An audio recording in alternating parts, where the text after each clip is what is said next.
Thank you all for coming. This is great. I'm Jane Wynn. I'm the Executive Director of Berkshire Environmental Action Team, or BEAT. BEAT is all about protecting the environment for wildlife in support of the natural world that sustains us all. We have three main focal areas: watchdogging, that is keeping an eye on environmental issues, responding to community members' calls about environmental problems, and working to move us off the use of fossil fuels to clean, carefully sited renewable energy. Also stewardship, going out and surveying and testing for potential environmental problems, helping frogs and salamanders move across the roads each spring, and certifying vernal pools, the breeding grounds for many of those amphibians. And our education and outreach program, which is part of what we're doing today. Training is part of that. We also publish a biweekly newsletter that all the different environmental organizations send up us their information, stories, and calendar of events, and we compile that and put it out for everyone. And we also put on walks and talks and things like in September, we'll be having a biodiversity day out at Berkshire Community College to look at all the different species on the campus within 24 hours, all that we can find. Everything we do is based on a sound foundation of science. Most of what we do really does fall within all three of the focal areas, like today's training. BEAT started surveying road stream crossings about 15 years ago. At that time, it was mostly looking at how well fish and other aquatic wildlife could move under roads. But soon we were also looking at terrestrial wildlife. And then talking with municipalities, we started looking at where there was flooding or other highway maintenance issues. And during all this time, we would find crossings that were in really terrible shape. But we didn't have a good metric for saying, how terrible is terrible shape? So I am really excited about today's training, adding culvert condition to the data we are already collecting. If a culvert's going to be replaced soon anyway, we should be making a note of how important that particular crossing is to wildlife. And if it's a critical crossing, then we really have a huge opportunity to work with municipalities to make big change relatively easily. For all this, we're also going to be holding another training on the full North Atlantic Connectivity Collaborative, or NAACC, training on Tuesday, March 19th at 6 p.m. So, Scott, thank you very much for being here today to bring us up to date on all this data collection. So with that, Scott Jackson from UMass, take it away. Thank you, Jane. And good afternoon, everybody. Thank you for joining us for this workshop. This is a protocol that we developed actually a few years ago, but it was right as COVID was hitting and it never really got launched properly. And we had debated what kind of trainings would make sense for this kind of a crossing assessment protocol.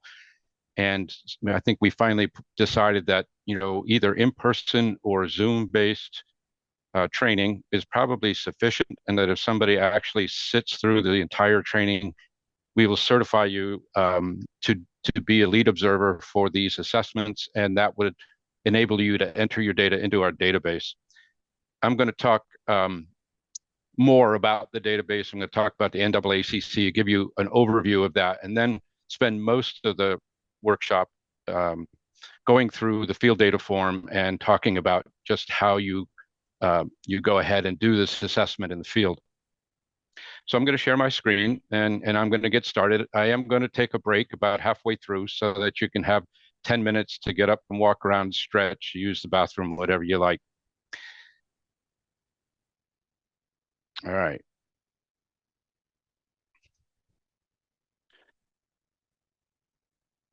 All right. So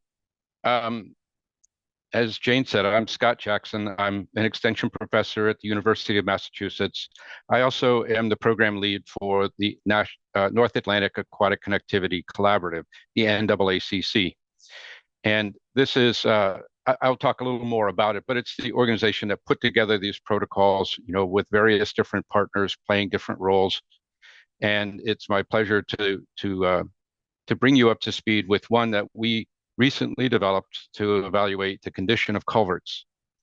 It's important to recognize that even though we have 4 modules that I will actually mention to you, but those generally look at road stream crossings and is suitable for using for assessing culverts and bridges. This one is specific to culverts. The state already has a bridge inspection program, and there's no need to duplicate that. But there is no similar program for culvert condition. And so this is a way of doing just a rapid assessment, ends only, so we don't want people crawling into a culvert that looks like this. And it's meant to be suitable for lay people, people who are not highway folks, they're not engineers, with the goal of providing a rapid assessment of structural integrity for these crossings so that if there's a problem, we can get an engineer out there or a highway person out there who's more skilled at evaluating structural integrity to take a look at it and evaluate whether they're in a critical situation or just something to note as they begin to prioritize structures for replacement. I'm going to begin by talking about the rationale for why the NAACC was created. Mostly going to focus on aquatic organism passage because that's the first assessment module that we launched in 2015. I'm going to talk briefly about the other modules that we have and then get right into the culvert condition assessment. After the break, we'll finish up the field data collection part of it and talk a little bit about data entry, the database itself, a decision support tool that we have, or a filtering tool called the Stream Crossing Explorer that you can utilize when you have data in the database, and wrap it up there. I encourage you to interrupt if you have questions, because I think this kind of material is sort of hard to save the questions to the very end. When you're looking at a picture and you're trying to figure out, well, what are you looking at there? So you can put notes in the chat, or you can unmute and speak up if you like. All right, here we go. So talking about the rationale for why the NAACC started with road stream crossing assessment, you need to think about rivers and streams as long linear ecosystems that really stretch across the landscape and are particularly vulnerable to fragmentation, especially by long linear elements of our transportation infrastructures. So that's roads, railroads, highways, etc. All organisms need to move to survive. Individuals and populations persist because they can move around and take advantage of habitat that's created, habitat that becomes unfavorable. They can move away. When you have hazardous conditions, you have a chance to seek shelter. But moving up and down in the water column doesn't really get you very far if you're trying to leave conditions that are no longer suitable for you as a fish or other aquatic organism. And there's limited options bank to bank either. And a lot of the culverts are primarily on small streams, so there really is generally very little bit of room to go from one bank to the next. So the dimension that's most important is the upstream and downstream dimension. And a lot of organisms move downstream without intending to, and the kinds of storms that we've been having lately often flush organisms downstream, sometimes very long distances downstream. And so the upstream movement of organisms is particularly important, not just to satisfy daily needs or population needs generally, but also to compensate for this tendency for organisms to shift downstream. Otherwise, everything will end up in Long Island Sound and we won't have anything up in the Berkshires anymore. We've known for a long time that dams are an important impediment to upstream movement of aquatic organisms, meaning fish and crayfish and other things that don't crawl up and over dams. We've only recently begun to focus on the role of culverts in blocking the movement of aquatic organisms. And so some of the problems for aquatic organisms that are associated with culverts is that they confine the flows. They're generally not as wide as the stream itself. And so you get constriction that creates higher velocities. And those velocities can be higher than what the fish can handle. And even if a fish can make headway against these kinds of velocities, it's not a given that it can actually get all the way to the other end before becoming exhausted. Sometimes inlets drops form over time where you have a constriction in the stream. You tend to pond water up at the inlet, and that then slows that water down and it drops its load of sediment right there at the inlet.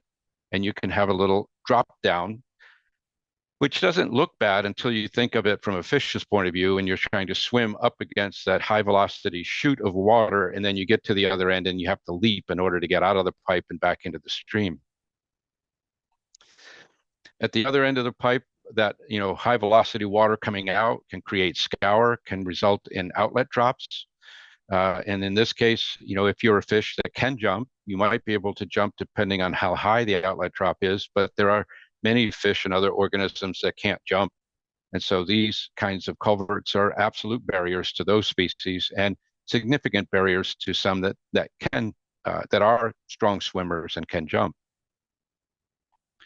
Sometimes to address the scour that you see at the outlet, there's armoring that's used to try to protect the structure. On the lower left is a twin box culvert crossing on a highway in Connecticut, and it's asphalt that they used to basically stabilize the stream bed.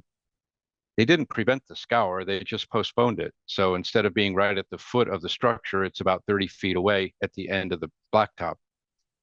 In the upper right is a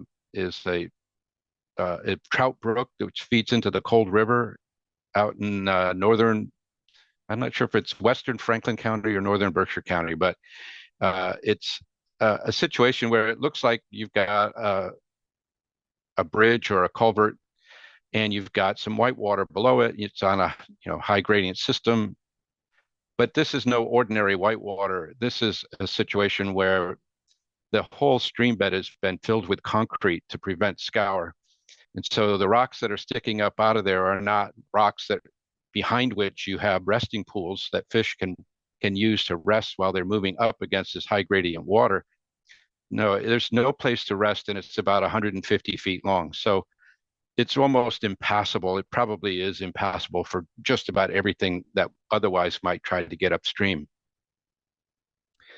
Sometimes when we get washouts, we recognize that the structure that was there before was small and we need to put in something bigger. But if you just put in a big structure to handle the high flows and you don't have some kind of a low flow channel to concentrate the flows, then what water you do have at low flow tends to spread out and become very shallow. And if there's not enough water depth, fish and other organisms can't swim through that structure.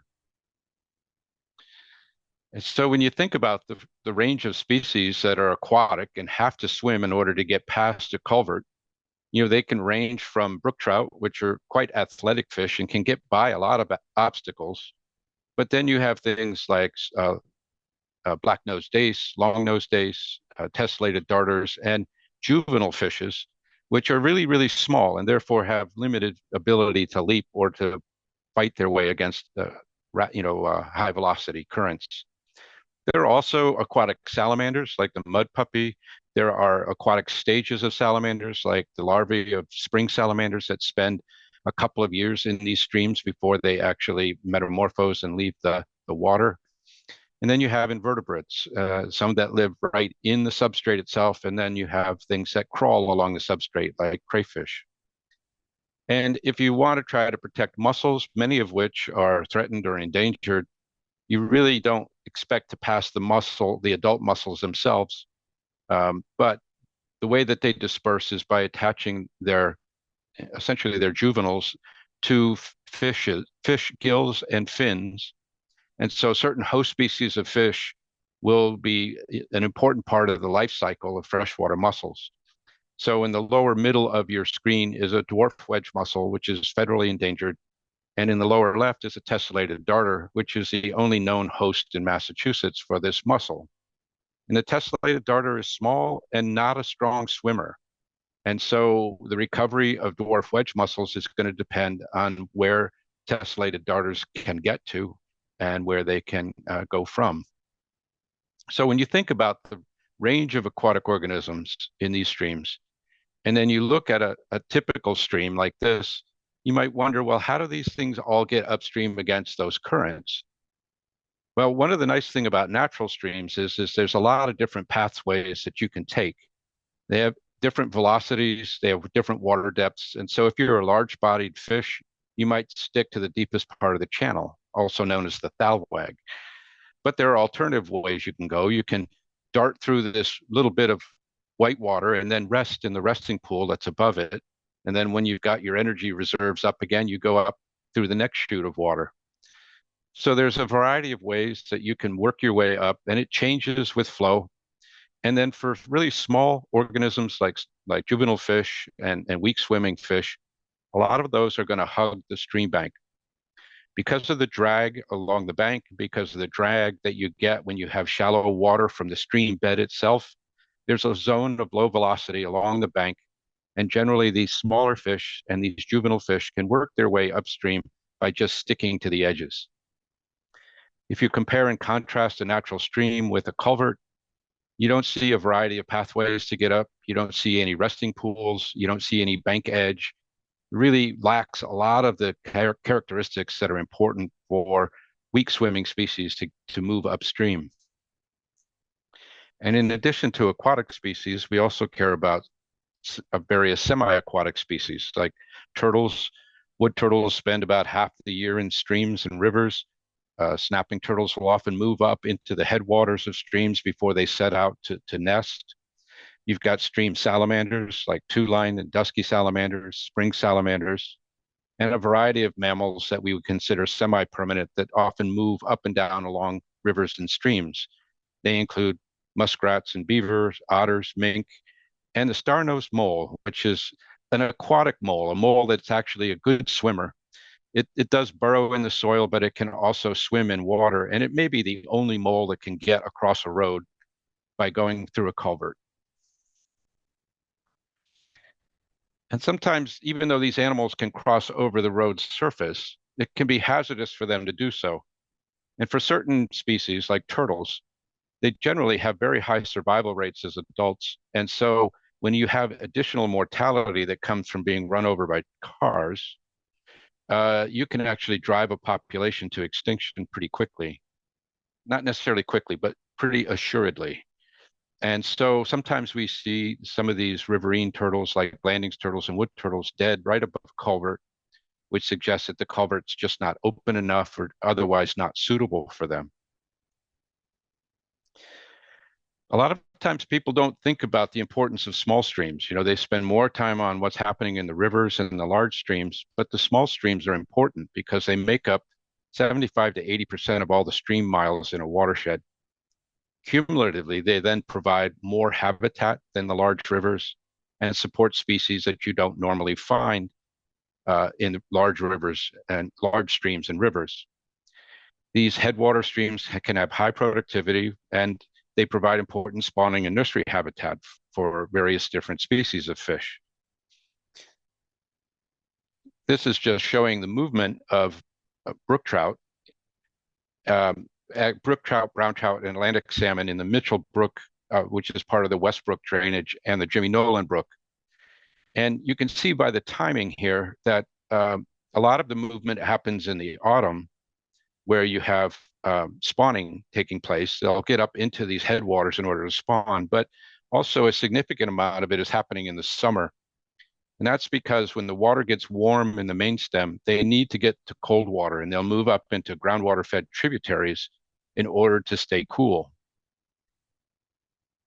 When we looked at early on in the day, we had about 6,000 culverts in our database. We took a look to see how many of them actually provided full aquatic organism passage. And what we found is that over 50% of them were either were anywhere from moderate to severe barriers, and then 0 provided full aquatic organism passage. So if, essentially if half of the culverts that are out there are moderate to severe barriers, that's important. If we look at it from a spatial perspective, using the Chicopee River watershed as an example, this is the distribution of dams that have been recorded in and around the Chicopee River watershed, so that we know those are going to be barriers. This is the road and railroad network systems in that watershed, which is a pretty rural watershed for the most part. A lot of road crossings and railroad crossings as well. you combine the effect of those stream crossings, half of which may be moderate to severe barriers, and the dams that are there, you realize that our rivers and streams are already highly fragmented, and that we need to begin to replace these culverts with something bigger and something easier for passability. Also, we're seeing more and more culvert failures as we get more intense storms and microbursts. And some of these culvert failures are relatively insignificant. On the lower left is one that I found up in Vermont on an abandoned road out in the middle of the woods, and nobody's going to worry that this washed out. Other ones may be, low volume roads, and when they wash out, there's a question of whether you're really going to open them up again. And then there are a lot of roads that, when they wash out, are really inconvenient because you have to close the road and you have to figure a way to get it back open as soon as possible.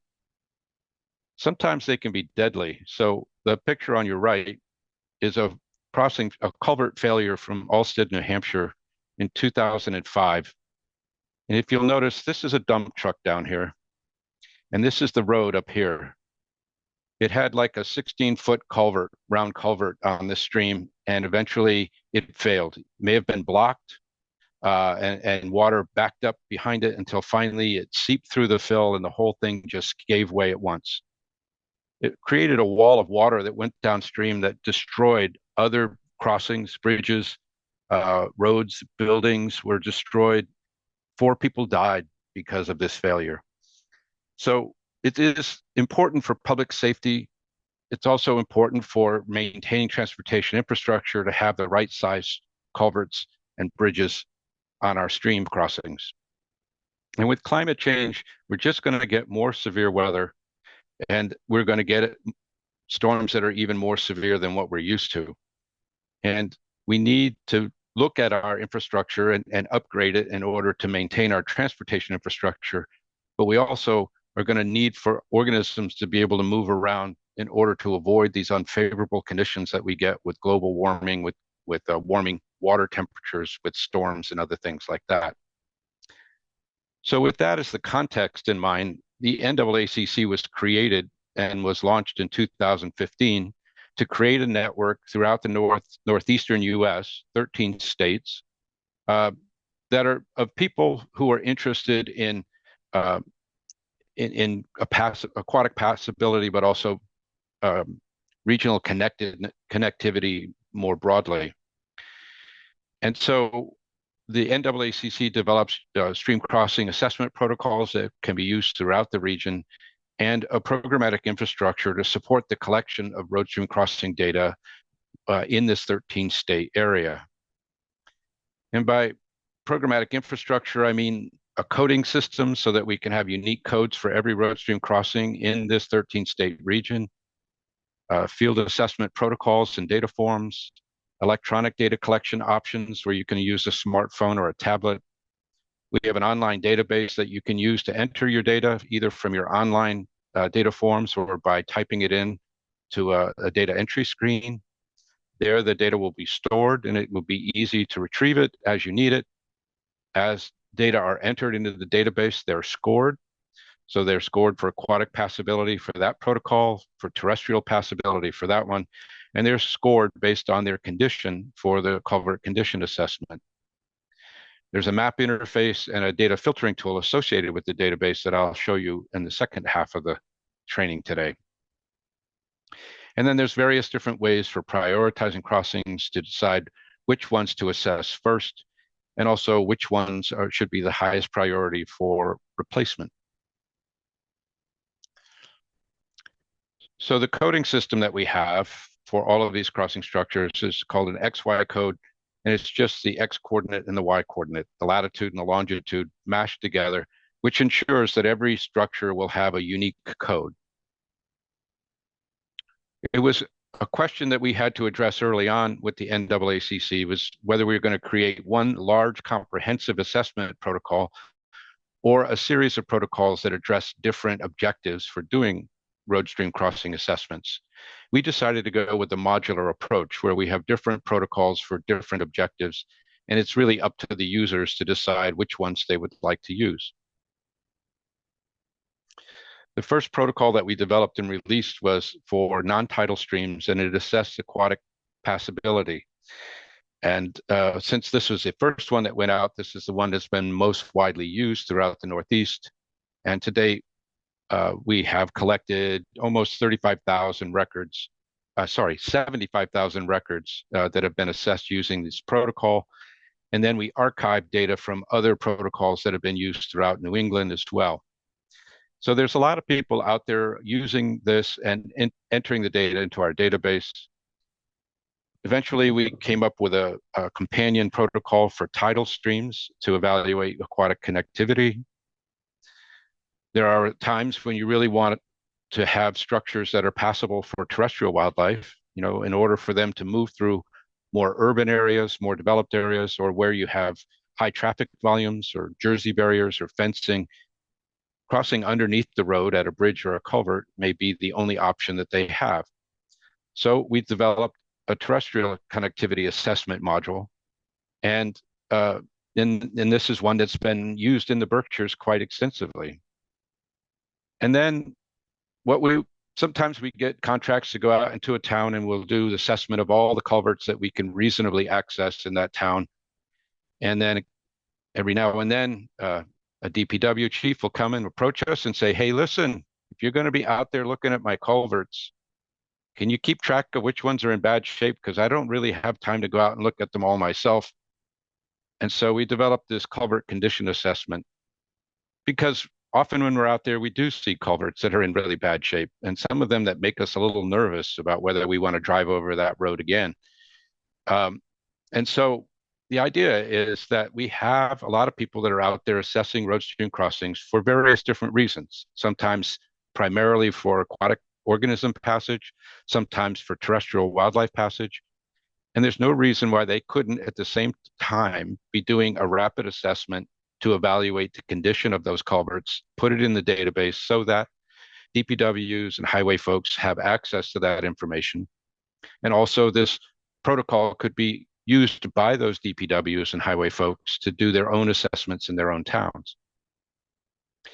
So this is going to be the subject of the rest of the training. This NAACC Culvert Condition Assessment. And on the left, you can see the field data form.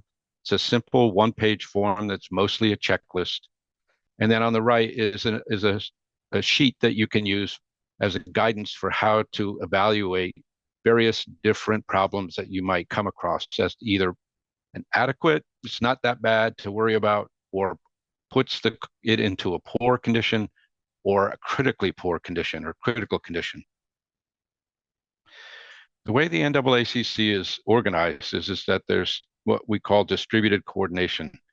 That basically, when a group of people want to start a project, they get trained. They all get trained and certified as lead observers, and then one of them becomes the coordinator, and then they take a separate coordinator's test online in order to be a coordinator, which just tells you all the different things that you have to do above and beyond being a lead observer. We have regional coordinators who sometimes are statewide coordinators, or they might coordinate in a particular watershed. And then the central coordinators are just two of us now at UMass that really try to keep it all running. So I'm the project leader, and Bob English is currently our database director, but he's in the process of retiring. And so we're going to have a new database person, Ethan Plunkett. The two of them are overlapping now. So Bob's training up Ethan, and Ethan's got a great programming background. And so he's actually making improvements to the database as well. So the way it works is that data entry and collection and entry is done by lead observers. So you have to be certified in order to enter data into our database. Anybody can download data from the database, but you have to have credentials in order to enter data in. And that way we know the data are going to be, high quality, because people will have been properly trained. So lead observers collect the data, and then when they enter the data into the database, they have to match the locations from that data to these XY codes that may already be in the database, or you might have to create your own. And I'll talk a little bit about that later. So then they enter into the database, And then the coordinators, the local coordinators, will review all the records that are submitted by the lead observers that work with them, review them and approve them to make sure that they look good. We ask the coordinators to field audit 10% of an observer's first 50 records. So that's 5 out of the first 50. And they're not required for people who've already been doing this for a while, even if it's in another capacity. So now I'm going to get into the field data form and start working through it, bit by bit, to talk about the various different things that you're going to assess or the information you're going to collect when you're out in the field. All right, I haven't been monitoring the chat, so I'm just going to take a look and see what's in there.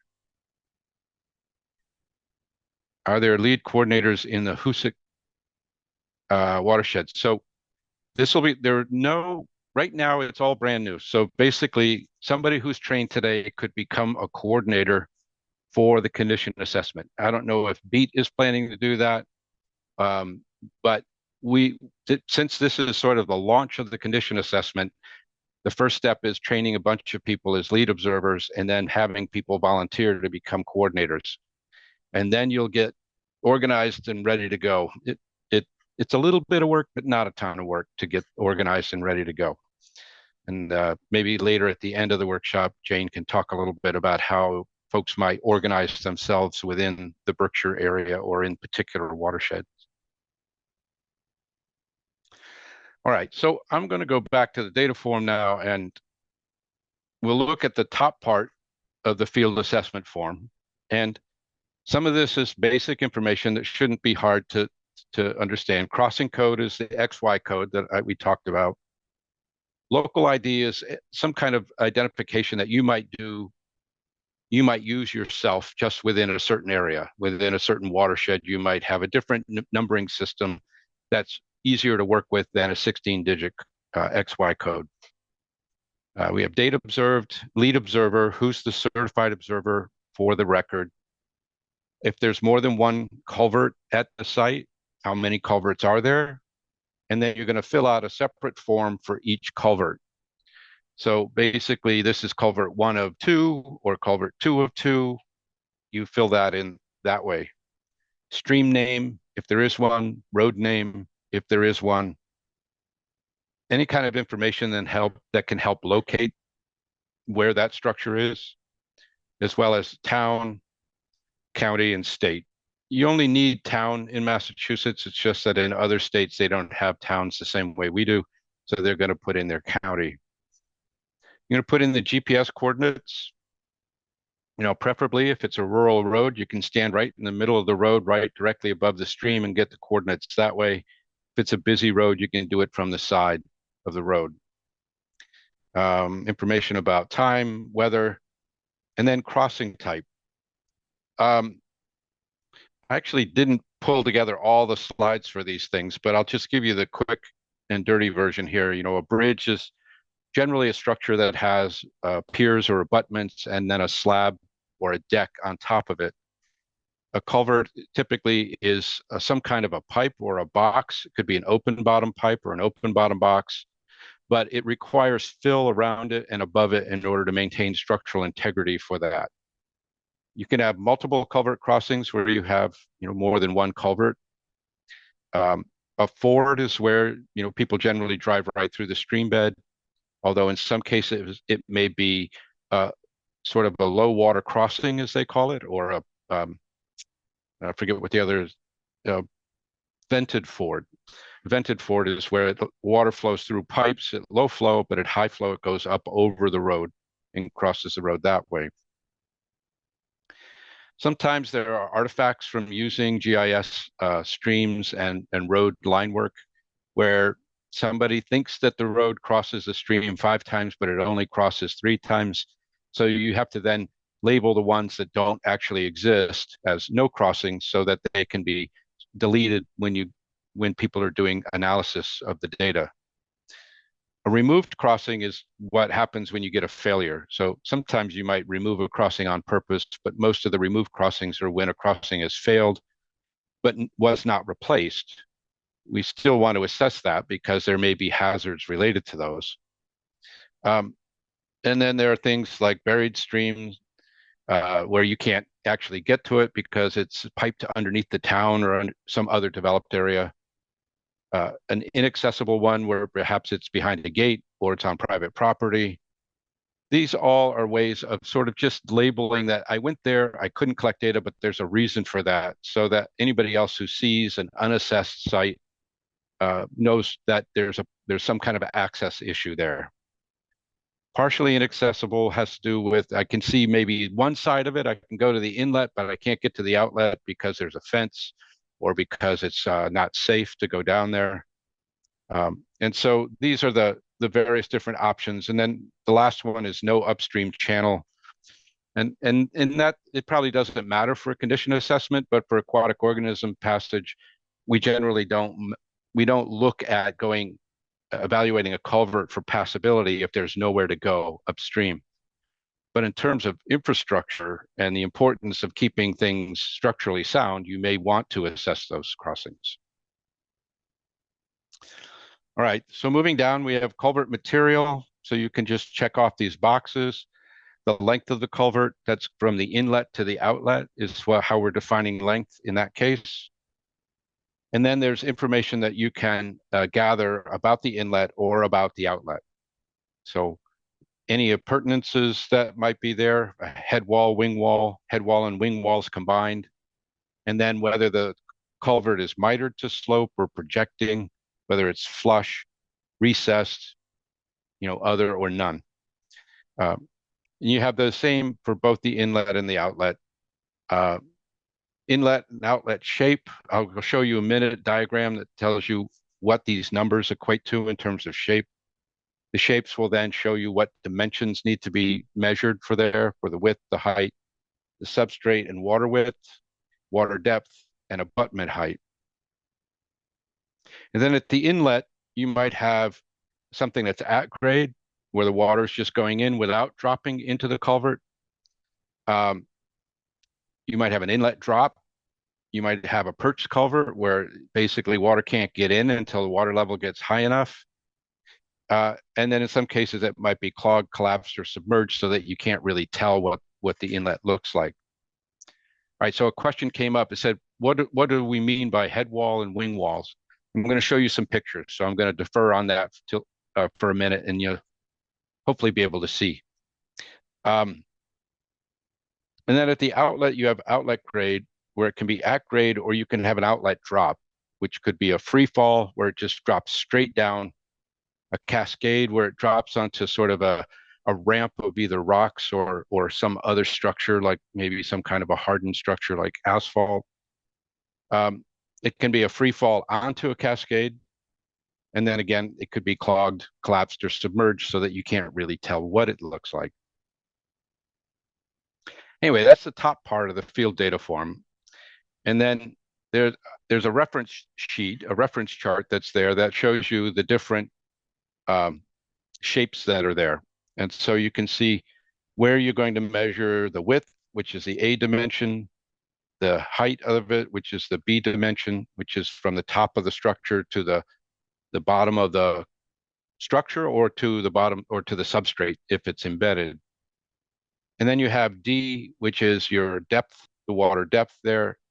And C is the width of either substrate or water that's already occupying a big chunk of or some part of the opening, either at the inlet side or at the outlet side. All right, so let's move on to appurtenances. What do we mean? So a head wall is where you basically have a wall where the culvert either enters or exits. And basically it supports the structure, and it also supports the road. So these are two examples of the head wall here, one made out of stone, one of them made out of concrete. It's just a flat face, either at the inlet or the outlet. Head wall and wing walls is when you have a combination of that flat structure, that face, but also you have an angled structure on one or both ends that can help direct the water into the culvert. So this is an example of where you have head walls and wing walls combined. So you have a head wall and then you have the concrete wing walls that angle out from that head wall, or you have one made of rock that's on the upper photograph.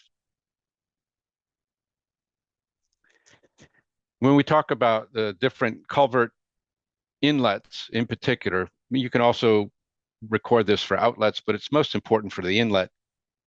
This one on the left is a projecting culvert, so it's basically sticking out of the bank, projecting out. You have this mitered to slope in the upper right, which means that the structure was cut at an angle to match the slope of the bank. And then some of these are flush they're not projecting and they're not angled, they're just flush with the embankment. And then some of them have flared end sections attached to them to try to stabilize the inlet or the outlet and channel the flow in. Sometimes these also have certain scour protection as well, like aprons. And so you can see the upper one, a concrete apron being constructed, and then another one in place on the left.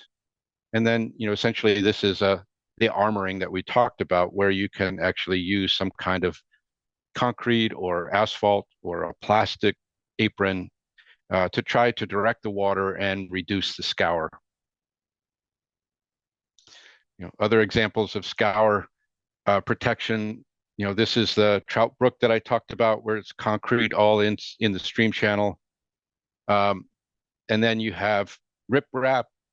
You sometimes have all kinds of stone that's thrown in there to try to stabilize the channel, or more structured riprap that's really well constructed and stays in place. But largely, we're talking about the kind of riprap that's in the stream channel itself and not necessarily just what's on the banks. So now that we've sort of defined some of these terms, the main part of the field data form is a checklist. And so at the inlet and at the outlet, you're going to check a box for each of these rows. And sometimes it's not applicable. So sometimes you're in a situation where, there just isn't any. So like if there are no footings, then you would put not applicable, NA. But then what I'm going to do is for the rest of the training, and for most of the training, I'm going to spend time going through these one by one. Structural longitudinal alignment. How do you assess when it's adequate, poor, or critical? Channel alignment, level of blockage, the flared end section, if there is one, invert deterioration, and we'll talk about what an invert is, buoyancy or crushing, structural integrity of the barrel, not just barrels in terms of pipes, but also box culverts, joints and seams, footings, head walls and wing walls, armoring, aprons, and piping, embankment piping. So these are all the topics that we're going to cover, starting with structural longitudinal alignment. On the bottom part of the field data form, there's also a place where you can use checkboxes to record any performance problems. That basically, this is a way of flagging a record in the database to try to get the attention of somebody, so that, if there's an engineer or a DPW chief that's going to review this work, once it's in the database, they can go directly to the performance flags and figure out when these problems may be present and therefore might require some kind of site inspection to evaluate. There's a place for notes, and then there's a place for photographs as well. And we encourage photographs because there's so many different examples of things that are structurally deficient out there that there's no way I can cover them all in the training with photographs. There's no way we could cover them in the field by just driving around from structure to structure. The best way to really demonstrate just how bad a situation is to try to get a good photograph of it. In addition to that, there's a detail sheet. So this is something that I recommend that people laminate and just bring with them on their clipboard, have it available at all times, so that when you're evaluating the issue of invert deterioration, you can see what kind of conditions would rate it as poor, what would then rate it as critical. And so for each of the different things on the data form, you can have a little more guidance as to what to look for in the field. And so I'm going to try to show you with photographs some of these things, but I can't show you every example that might be out there. And then similarly, there's this Culvert condition reference sheet, which provides, a more narrative way of describing what a poor example would be or what a critical example would be for each of the different rows in that table, that checklist table. All right, here we go. So we're going to start with structural alignment, or longitudinal alignment is another name for it. So this is the horizontal or vertical alignment of the structure. And this example here is one that you would consider adequate because there's minimal horizontal or vertical misalignment of the pipe. If you look down here, you can start to see that there's actually a bend at the other end. So this is slightly misaligned, but it's minor. And so there you would just say, oh, it's adequate. It's not really a threat, but it's something to keep track of. There's a question about where to get all of these data sheets that I talked about. On our website, streamcontinuity.org/NAACC. I'll show you a slide that has the URL on it. If you go there to documents, and you can then go to the Culvert Condition Assessment, and there you can download these reference sheets. You can download the field data form. You can download the scoring system to see how it's going to be scored, and the user manual that provides instructions on how to implement this crossing assessment. Actually, when we get to the end of the training, I'll pull it up on my on my browser, and you can see exactly where to go to find the information.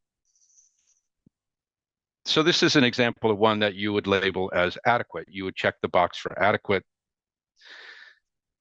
Here are examples of what it would look like if you were going to check the box for poor and then for critical. So on the left, you can see it meets the definition of a significant horizontal or vertical misalignment of the pipe. Not constructed bends, things that were intentional, but where you can actually see things are starting to fall apart. So maybe this is a failure at a joint, or maybe it's just being displaced by the pressure of the soil and the road traffic. But then when it gets bad enough that it's really significantly misaligned, resulting in significant deformation of the pipe, then you're going to pick critical. So you can see there's a gap forming at the top, and it's basically squashed due to the weight above it. It's not able to maintain itself, maintain its shape and its form. Sometimes when you then excavate these things, you can see the misalignment of the pipes. That may be the reason why it had to be excavated and replaced. In other cases, there may actually be visible gaps that you can see by looking into the pipe. So this is misalignment, and that's a critical example on the right, and something that's not good, but not quite critical on the left. The next row on the data sheet is for channel alignment. And this is basically how well is the center line of the channel aligned with the center line of the culvert. And the reason, and we look here primarily just at the inlet. So there is a checkbox, a series of checkboxes for the outlet, but it's not really that important. What's important is that when you have an angle like this, there's an opportunity for woody debris, logs and branches and things, to become wedged up against the culvert and create a blockage. And a blockage can create a failure. So as water goes over the top or through the fill.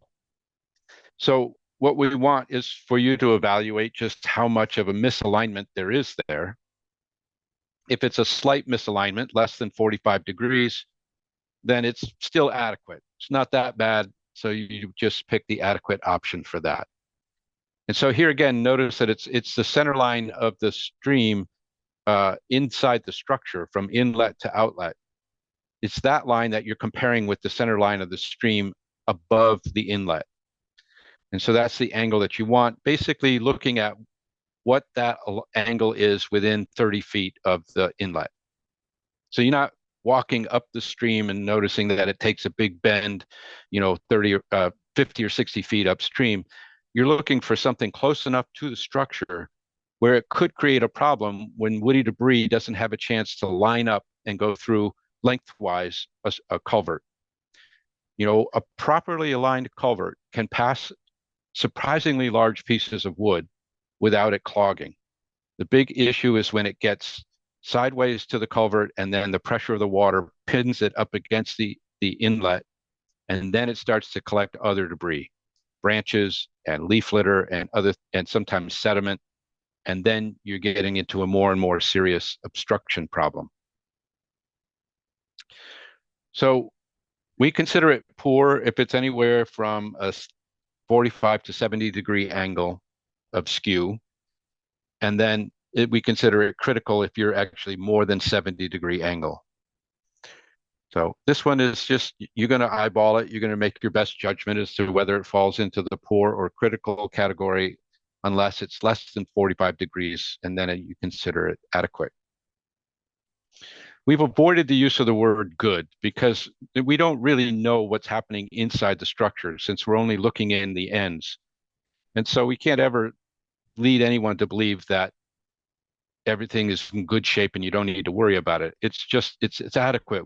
It's everything we see, we haven't detected a problem.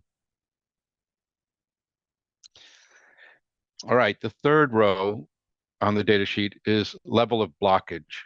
And so just how blocked up is the culvert? Sometimes they become blocked over time. If it's less than 30% of the height of the culvert, then we generally say it's still adequate.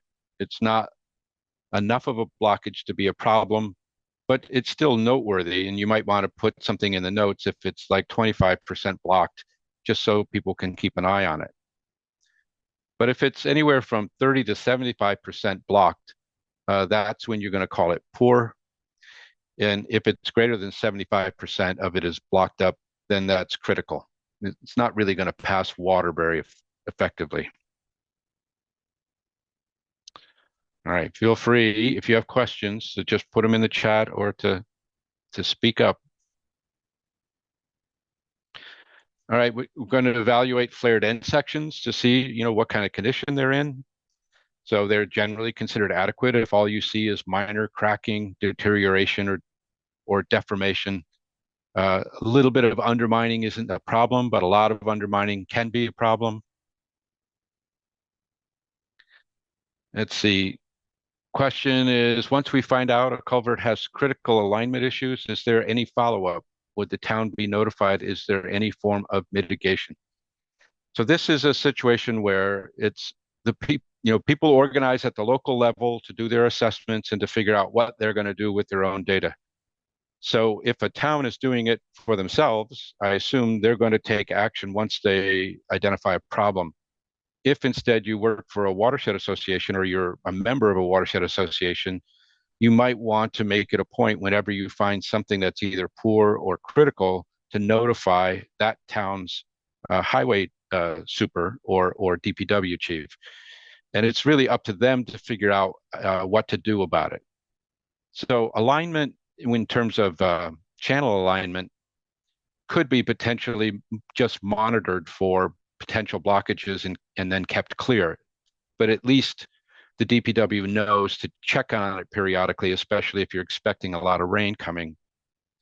Then for a lot of these things, a lot of the solution is replacement. Sometimes you can actually do some repairs, but alignment isn't something you can repair. You would probably have to remove that culvert, and if you replace it with a new one, you might put it in at an angle that's better aligned with the stream, or you might pick a different place on the stream to cross to, sometimes we've rerouted streams to take away that alignment problem.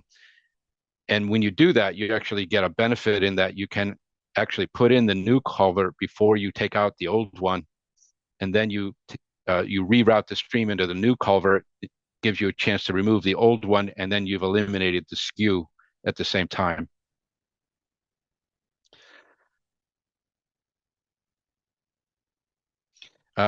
Yeah, question is, can this type of data be rolled into an MVP plan? Absolutely. MVP has funded people to even just go out and do the assessments. So you can even if you put it in your plan that that's something that you want to do, you can then apply for an action grant to do the assessment.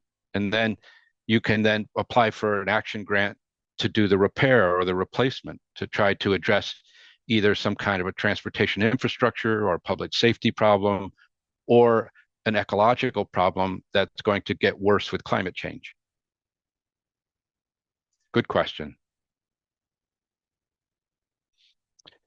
So here's examples of flared end sections that are in not such good shape. So, where you have significant cracks or piping, which is just water flow that's not going over the flared ends the way it's supposed to, but maybe coming underneath it, or undermining effects, so that, undermining is where you're starting to get erosion or the removal of sediment from underneath it because of piping. If that affects more than 50% of the structure, then you would rate it as poor. Also, end crushed or separated from the barrel. All of these things don't look great, but they may not be as urgent as some where you actually have them rotted out at the bottom. So here's a critical one on the right, either significant misalignment, significant deformation of the pipe, or the embankment or roadway damage as a result of a failing flared end structure.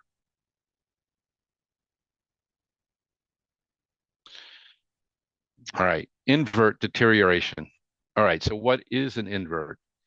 That's the part of the culvert below the spring line. So that's basically the center line of a pipe or the lowest point of some kind of a box culvert at the internal cross section.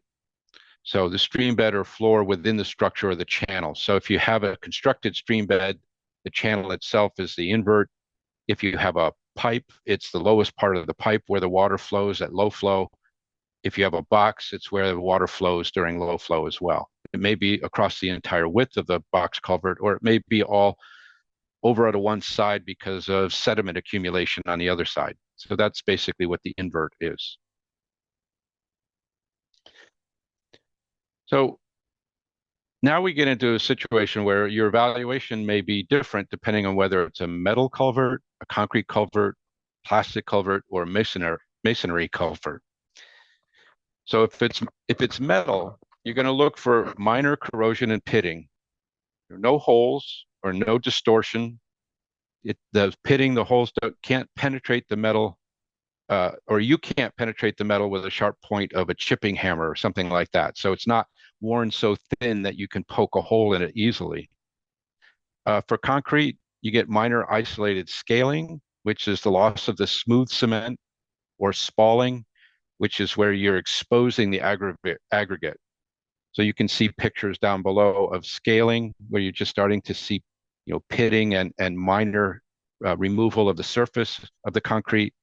And then when you can see the aggregate material and the rebar, then you're into spalling or something that's more significant. And for plastic, you're looking for, no cracking or loss of a section along the invert. So you're basically looking for it to be relatively intact without any cracks. So here are examples of poor and critical. So on the poor side for metal, there's perforations that are visible or connecting hardware that's failing. And here again, we're looking at the bottom of the pipe primarily. That's where this kind of deterioration shows up first. For concrete, you're looking for heavy abrasion and scaling with exposed steel reinforcement. So the rebar is now showing significantly on the bottom. Plastic, you see heavy abrasion or scour damage to the plastic itself. And for a masonry culvert, displaced mortar and displaced blocks so that there are holes in the bottom of it in the invert area. And then it's critical for all types, whether you've got holes or sections lost with extensive voids beneath the invert or voids in the embankment or the roadway, holes and gaps with extensive infiltration of soil, bedding or backfill material. Or in some cases, there's no longer any invert at all. It's just the water's flowing right over substrate. So basically, a lot of the examples that I have seen of this is when you see material infiltrating from outside into the culvert because it's already rotted out. The culvert bottom has pretty much rotted out. Here's another example of a critical situation where, you know, the end of it is just sort of totally distorted and deformed. So the inlet is bent upwards above the stream bed and the crumpled inward. Sometimes the pipe pops out of the ground or the pipe can be crushed because of buoyancy issues, which we're going to talk about, I believe, next. So then just some additional photographs of invert deterioration. You can see in the upper left, this would be poor. You're starting to get some holes in it. And all of these I would put maybe in the poor category. You've got some rebar showing or some metal, the metal pipe showing there. This is more in the critical category where you, on the left, you can see it's just rotting out the entire bottom of the culvert. Up on the right, that's actually not an invert problem. That's a collapsing pipe. But you know, you can see in here some of the other things that you get when you have lost the structural integrity of the pipe at the bottom. You can end up with the rest of the pipe starting to crumble inside.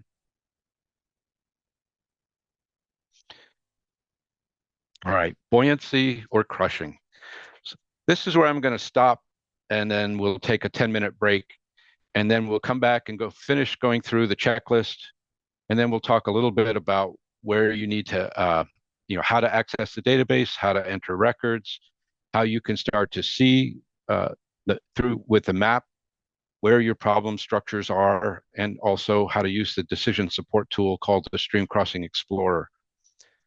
So are there any questions now before we take a break? All right. All right, so I have that it's about 4 minutes after 1. Why don't we plan to be back and ready to go at 1:15? All Super. right, Sounds good. Thank you, Scott. This is great. see you soon.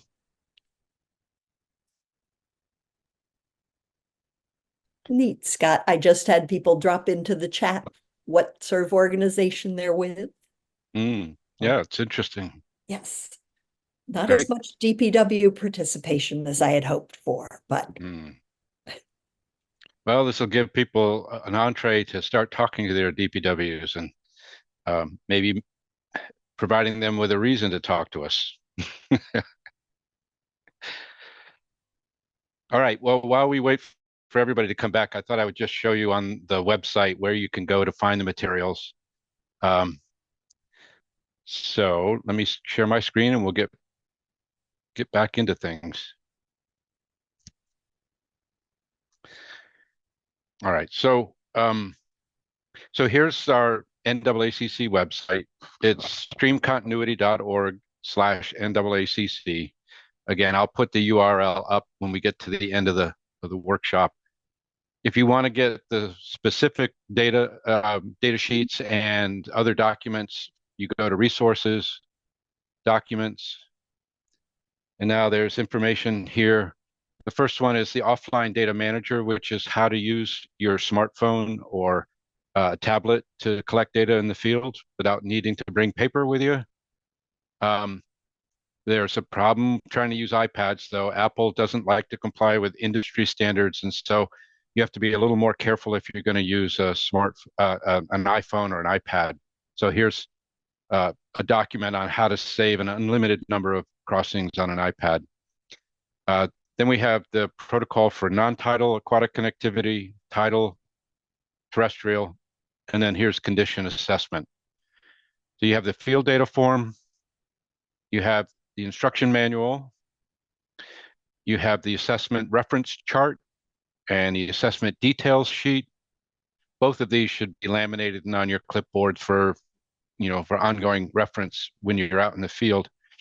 And then there's a document here that explains how structures are scored once the data are uploaded to the database. There, so that's it. So let me go back and we'll continue where we were.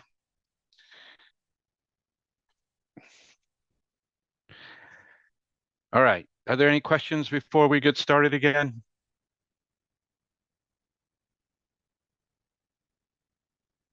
All right. So now we're talking about buoyancy or crushing.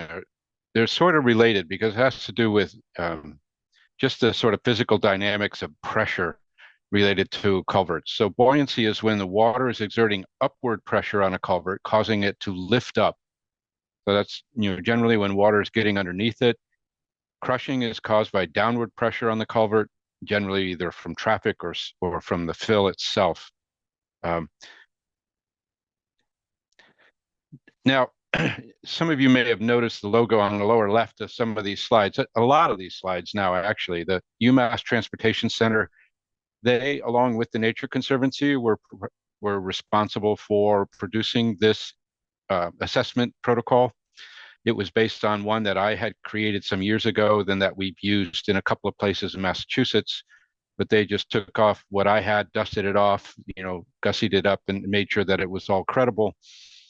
Many thanks to the Transportation Center for these slides. All right, so when we're rating things for buoyancy or crushing, if the culvert doesn't look like it's crushed and it doesn't look like it's popping up, then it's adequate. And basically, with a culvert, you want to see a certain amount of fill on top. And so there's some basic rules of thumb that there should be 12-inch minimum of fill on top of the culvert for plastic or metal pipes and concrete. But if there's arches, then you need 18 inches minimum. So you want even more if it's an arch with an open bottom.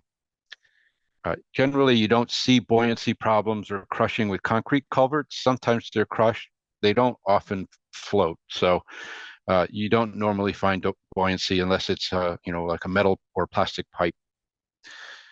So adequate is that essentially the pressure, the structure is able to handle any pressures that it's receiving from water or from above.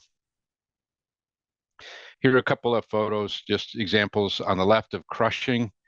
This is a poor. This would rate as poor because it's light to moderate denting or deformation of the inlet or outlet of a flexible pipe. So the invert is still at the stream bed elevation, so there's no uplift. It's not a buoyancy issue. It's just that it's being deformed by the weight of everything on top of it. The one on the right in particular. The picture on the right shows a critical situation related to buoyancy. And in this situation, the water got in around the pipe and underneath the pipe, and it then lifts the pipe up and it pops up out of the ground. So in this case, the invert of the inlet is bent upward above the stream bed. Sometimes the mitered edges end up crumpling inward, or sometimes the entire pipe pops out of the ground. There's a video that some of you may have seen, or if you haven't, you might be able to find it on YouTube. I think it's Freeport, Maine. There was a culvert failure there where basically somebody, a news person got out there as it was failing and videotaped the whole thing. And you can see, the erosion, you can see the asphalt dropping into the pit. And then towards the end of the culvert, suddenly you see the culvert rise up, this giant metal pipe spins around and then goes downstream. So eventually when you're completely undermined and you have water flowing under and around the culvert, it's full of air, it's going to become buoyant, it's going to pop up out of the ground. It's not common, but it can happen every now and then. So other examples here, this mostly crushing, light to moderate denting or deformation on the left. On the right is, you've got the invert is significantly crushed. And not the invert, sorry, the inlet and outlet, which this is the outlet, you can see significantly crushed. All right, next on the list is cross-sectional deformation. So it's related to crushing, only it's not, sometimes it's more subtle than that. Maybe it's not, completely collapsing, but it's just sort of being bent and misshapen. So you would use adequate if it's just minor distortion. So isolated within the pipe, resulting from flattening of the invert or the crown. And so, basically if the span dimension is within 5 to 15% of design, then generally you'd say it's still adequate. Slightly non-symmetrical. But here are examples of, other deformation which would be more concerning. So on the left, you can see a poor example where the span dimension is 15 to 20% of design. And then on the right, where it's greater than 20% of design, that you can see significant deformation of the shape of this culvert for any of a number of possible reasons. I'm not sure what was happening on that one. Another example, this one sort of focusing on crown damage. So here you can see the deformation of the top of the pipe. And over here, you can see it starting to affect the joints, where the deforming of the pipe is starting to pop the joints or cause them to separate. So these are situations where you would definitely rate these as either poor or critical. And in this case, given that the joints are failing, I would call that critical. Yeah, here's some other examples of critical failures due to deformation of the barrel. Yeah, I think enough said. The pictures can basically tell the whole story. Structural integrity of the barrel. So this is a variety of things that can happen before you start to see the deformation of the shape of it. So in this case, these are old and worn, but they're still adequate.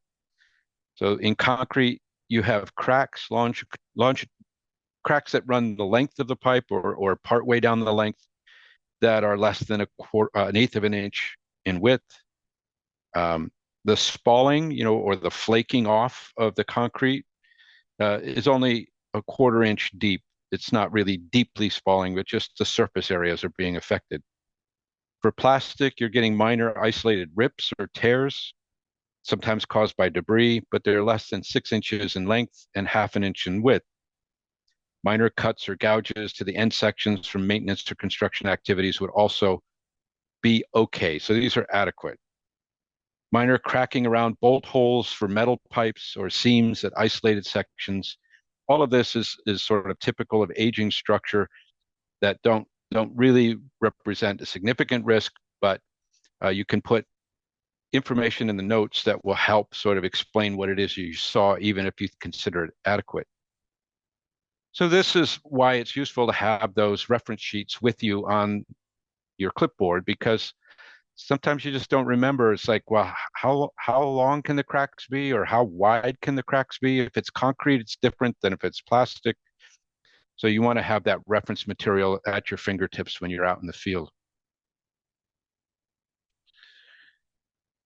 All right, and now we're starting to see, I'm sorry, this one is adequate. Oh, there's a missing slide there. Sorry about that. This is where you would get to critical, where you've got cracks, tears, splits, bulges, holes, or section loss led to extensive infiltration of soil, structural failure, voids, and embankment in the embankment and railway. So this is where you're going to see, basically you got a frame here, but nothing in behind it. It's completely missing. So there's a void in a metal pipe. Here's a big tear in a plastic pipe, big enough that it's enough to consider critical because it could get worse fairly quickly. Other examples of critical and poor. So here you can see a crack that's a quarter inch wide in a concrete. So this would then make it in the poor category, out of the adequate into the poor. And then you can see, just absolute severe cracking and spalling in a concrete pipe that's definitely critical. Some other examples of poor. So here you can see where there's some deterioration around the bolts in a metal pipe to the point where its structural integrity may be called into question. So it's not just, rust, but actual sort of loss of material, what's deteriorating. And here you can see critical, just severe cracking and deterioration along the bolt holes, along the seams of the plates.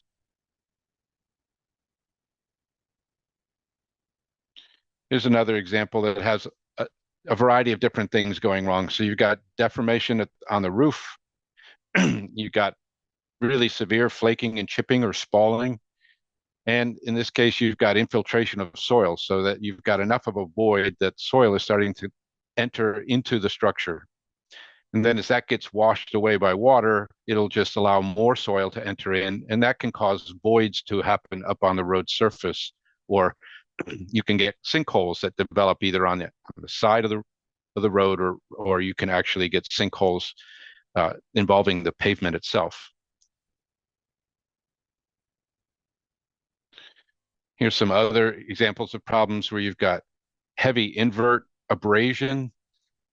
So you've got a lot of damage here because of rocks and other boulders that are banging into it as it's being during high flows. You got exposed rebar. So this is definitely something that you would want to flag for an engineer to come out and take a look and make sure that this is still structurally sound.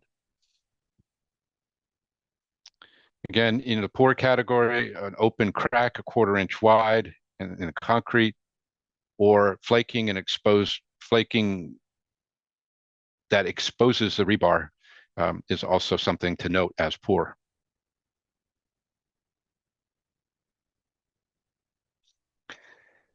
Then there's joint deterioration. And in this case, you can see that what's holding the different sections of pipe is starting to come undone. So here again, water can start to leak out of the pipe and start running along the outside of the pipe, which is eventually going to wash some of that fill away or allow fill to infiltrate. So joints are a particular vulnerability that you want to try to get a look at. It's helpful to have a real high-powered flashlight so that you can see as much as possible from the ends during your inspections. And here's some examples with, on the left, circumferential cracking. So basically, you're seeing them as rings going around the inside of a concrete pipe. And here you see on the right longitudinal cracking, so running along lengthwise. So when you read the guide sheet and it talks about circumferential cracks, now you know what they look like, and longitudinal cracks. And then when we get into the critical category, that some of these are just no-brainers. You've got all kinds of metal supports hanging down. You've got rebar completely exposed. Here's some examples of other ones where the integrity of the barrel has failed. You can see rusted out, failing joints, and then you can see one of those sinkholes that I was referring to. So if there's enough voids in the culvert that water is flowing out of the culvert and through the fill along the culvert, you're going to get sinkholes develop eventually. And then some examples from plastic pipes of the kind of damage you want to pay attention to, where it's buckling and it's also ripping and tearing along the way. All right, going back to joints and seams now. So basically, if there's minor separation of the joints, up to an inch, so no more than an inch sort of gap at the joints, where you have maybe a little bit of backfill infiltrating into it, but not a lot. So then you can say, okay, that's adequate. And then anything that lacks those things is definitely going to be in the adequate category. Then, when you're into poor, you're starting to see this infilling. And then you can, in some cases, see complete separation of the joints and seams, and that would be critical. And that's not uncommon. I think when I'm out and I see significant problems, it's either cracking, rusting out, or seams starting to separate. So these are some of the common problems that I've recorded when I've done these condition assessments. Here again, you can see the separation at where these two pipes would ordinarily come together and down further in. So this may be that, pipes are settling and they're coming out of alignment and it's separating out the joints. And the right-hand one is just a more severe example of that. You can see separation from 1 to 3 inches is considered poor. Greater than 3 inches would be considered critical.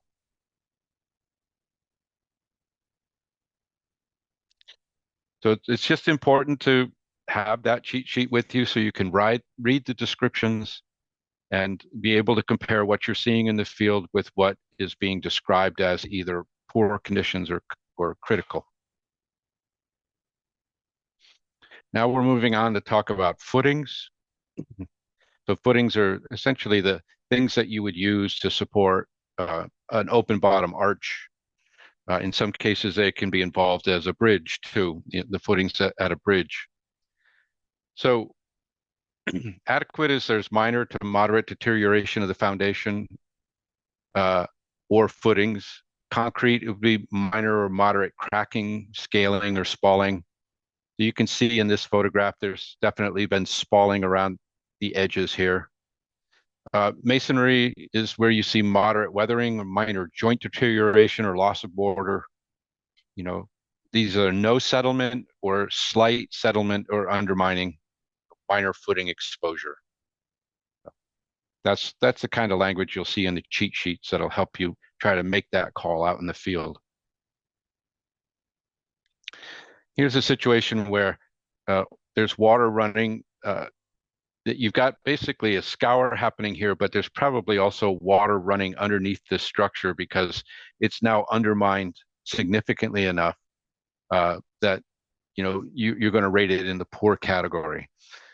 So when you're looking at the footings, you're going to be looking for extensive deterioration, for concrete, extensive cracking or scaling, delamination of large scale separation of concrete cover over reinforced rebar, and spalling could be prevalent. So basically, it's just peeling away. So delamination means sort of layers sort of peeling away. Masonry is extensive weathering, significant joint deterioration or loss of mortar if it's some kind of a masonry culvert. And then in this picture, you're seeing significant settlement or undermining, footing exposed and undermined like this. So it shouldn't be exposed. The fact that there's an outlet drop is because of the scour that's occurred because of the way the structure concentrates flow. And then, as a critical example, down further on, the structure is completely separated from its footing. And then closer by, you can see anchor pins are exposed and rusting. There's severe spalling of the footing underneath the metal structure that's attached to it.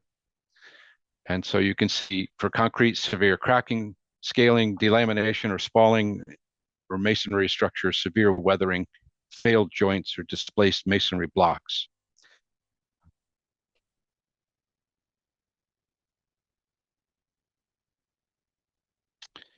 All right, then you're going to evaluate the condition of the head walls and wing walls. So basically, major cracks and spalling isn't a big deal. No exposed rebar, no surface evidence of rebar corrosion, maybe a little bit of settlement of the wall, but it's largely in place and intact. So that would be adequate. Here on the left, you can see where you're getting some separation of the pipe and the concrete at the head wall. So this creates a vulnerability and indicates that something's, not right. You also see some cracking along the head wall. So significant spalls and cracks between 1/8 of an inch to 1/4 inch in width, and exposed rebar and corrosion, significant settlement of the wall. These are all other things that you can look for when you're evaluating head walls and wing walls. It moves to critical when you've got complete collapse of a wing wall, like you see on the bottom. So here you see a portion of the structure is broken off and collapsed into the stream. So that's definitely not a good thing. Otherwise, you look for extensive deterioration with the loss of concrete, corrosion of rebar, extensive section loss. So like a full material unit has dropped out of place, or extensive settlement of the wall itself, the wing wall. We talked a little bit about armoring, but armoring is there to serve a purpose. And so you can also evaluate whether the armoring has been compromised or whether it's still intact and doing what it's supposed to do. So, when we talk about armoring, it's adequate if the riprap is in place or the armor is in place. It could be a concrete apron, could be asphalt, could be riprap. But if it's all there and in good shape, then you would mark adequate. Here on the left, you really don't have armoring, or the armoring is gone, and so you have scour instead. And so this is a vulnerability for your structure. So in terms of whether it's suitably armored, the answer in this case is no. The situation is poor. You don't see active undermining of the structure, but it's got a vulnerability because of the lack of armoring. Actually, for those of us that are also interested in aquatic organism passage, we're not all that thrilled about armoring, but in some cases, the idea is if you put in a structure that's large enough and wide enough, you can avoid the need for armoring, and you can embed that structure down in and use a natural bottom instead of some kind of a structural bottom. And then on the right, you can see just like total collapse of the head wall and wing walls, and also probably due to lack of armoring that's undermined it all so that it's all collapsed in on itself. So here, actually, the structure is over here. Here you can see, a wing wall that seems to have collapsed, probably due to scour that undermined that wall. So the description is partially or totally failed, significantly affecting performance and or causing embankment or roadway damage, or undermining of culvert barrel or footings. So there you can see the undermining. And then aprons. So aprons are sort of a type of armoring, but they're often part of the structure as well. So there's a separate section for aprons. You mark it adequate if there's some minor undermining of the culvert and small scour holes. Some deterioration of the joint between the apron and the head wall is acceptable and can be considered adequate. You also can get, significant undermining of the culvert and evidence of a scour hole because of the loss of an apron or the lack of an apron, or significant deterioration of a joint between the apron and the head wall. On the right, you can see a more critical situation where the apron is being undermined, and off the side, look, there's voids that have developed along the side. Extensive undermining of the culvert and development of a large hole under the structural element, substantial deterioration of joint between apron and head wall. All of those would rank as critical. And now as we get down to near the bottom of the list here, we're at embankment piping. What is piping? So piping is when water or seepage of water flowing through the exterior of a culvert, potentially causing erosion of the backfill soil or the embankment.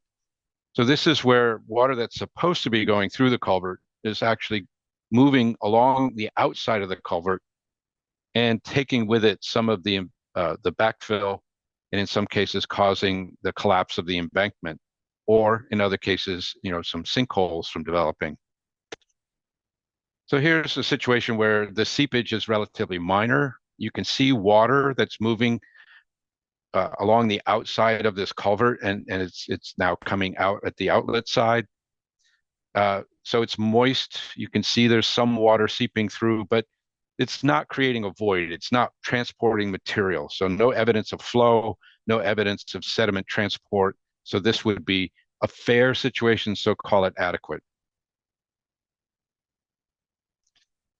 On the left here, you can see significant water dripping along the bottom of the pipe. So clear water is moving on the outside of it.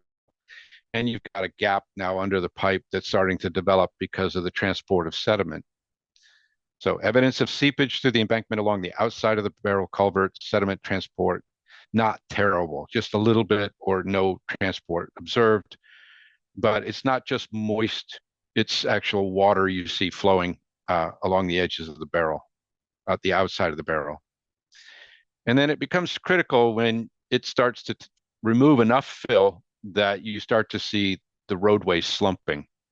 So here's a situation where, you've got this this trench developing in the road, and it's because you've got a sinkhole underneath it. And it's not safe to drive over that because it could collapse at any moment, because a lot of that fill material under that supported the road is gone. So consider it critical if you have evidence of flow through the embankment along the outside of the barrel and evidence of sediment transport, voids, or sinkholes observed. We've got a So, question in the chat. Go back to your apron photo. yeah, I know. It didn't look like there was any apron at all there. That sort of confounded me. Maybe that's just a situation where there was one and it got washed away because it separated, but I would think that would be critical. So I'd say disregard that because I don't really know what the story is. I'll have to call the transportation center and see what their explanation is. All right, so here, this is one that they set up sort of as a quiz saying, so, what do you see here? And what you see here is a lot of different problems, but one of them has to do with a joint and seam that's critical, peeling away. But the other two are good examples of these sinkholes that can develop when you've got piping happening. So you can see the photo on the right has two sinkholes right along the bank, along the shoulder of the road, but then you'll actually see a sinkhole developing right on the pavement itself. And one of the things that I've noticed more and more as I've gotten into this work is as I'm driving down roads, just watching to see when I cross over a stream, whether there's a patch in the road, whether there's an asphalt patch on one lane or both lanes. That would suggest to me that there was a problem with a sinkhole developing and that they're having a piping problem, or they had one that might have been repaired. So you don't know if it's a current problem or if it's one that had already been addressed. But it's not unusual to find these patches directly over a culvert where some kind of a problem was there or continues to be there. So that's the end of the sort of field training part of it. Although you're not out in the field, these are the things you're going to look for when you are out in the field. It's a hard thing to train for because there's so many different kinds of structural defects that you're likely to run into. This is just examples of things, and you really want to use the instruction manual. You want to use the reference sheets out in the field with you so that when you see something and it looks like you might want to make note of it, what category should I put it in? Just consult your reference materials. What I'm going to do now is talk a little bit about the database. So the database is actually has a different URL. It's just naacc.org, and we call this our data center. It serves other purposes for coordinators. It provides, forms and other materials that they need to do their coordination work.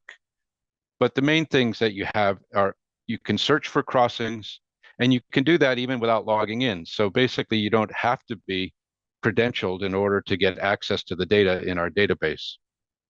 If you want to enter data, you have to click the login button, log in, and then you can enter data as well as search and export data.